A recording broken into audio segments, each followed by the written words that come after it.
Alright, pages 21 and 22 we're going to separate into two different sets of notes. So page 21 we'll be using the quadratic formula.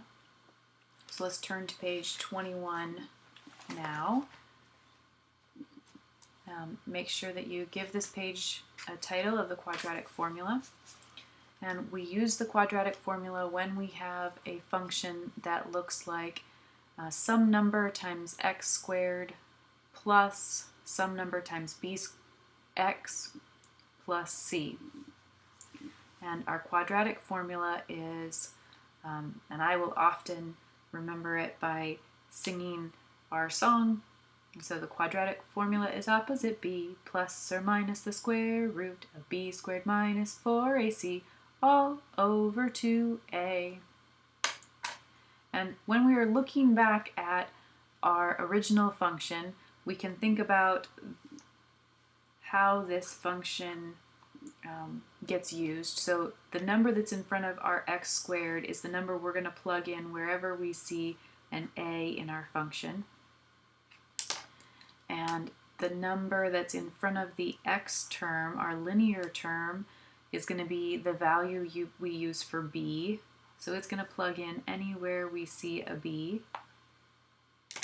And our constant c value, we're going to plug in where we have this c over here. Okay? It's really important to remember that whatever b is, our very first term is the opposite of b. So we're always going to use the opposite of b. If b is positive, it'll be negative. If b is negative, it'll be positive when we plug it in. So let's do an example. So our example number 1 is going to be 3x squared plus 6x minus 10 equals 0.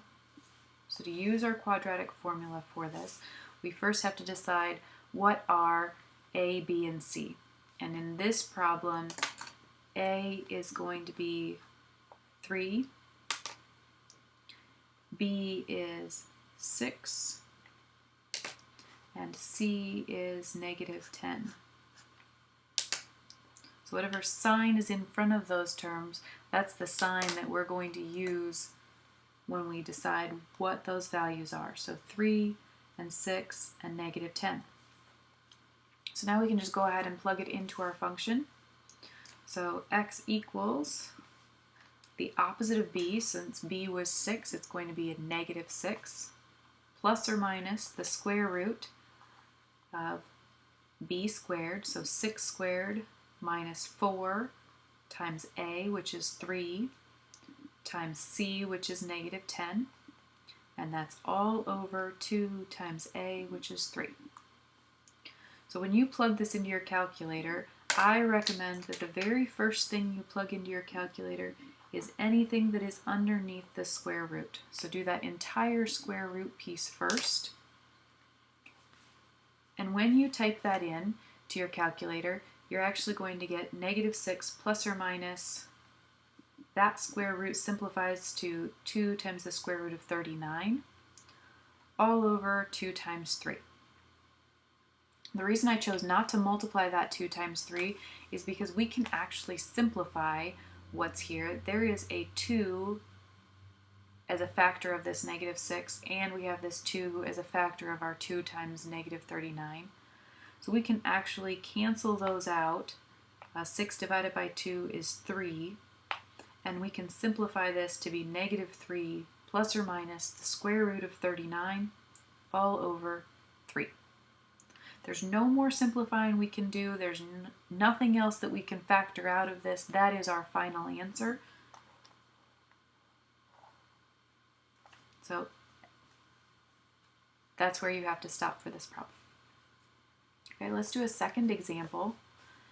This example is going to be 4x squared plus 10x minus 14 equals 0. And so we're going to find our a, b, and c again. A is 4, b is 10, and c is negative 14. Okay, so we're just going to plug that back into our quadratic formula.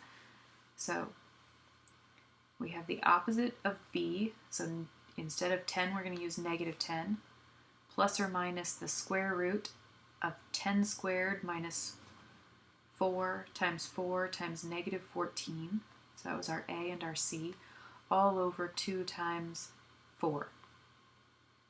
Again, you are going to plug into your calculator everything that is underneath this square root. So the whole thing we're going to plug in. And when you do that, you get the square root of 324, or your calculator is actually going to simplify that and tell you that the square root of 324 is actually 18.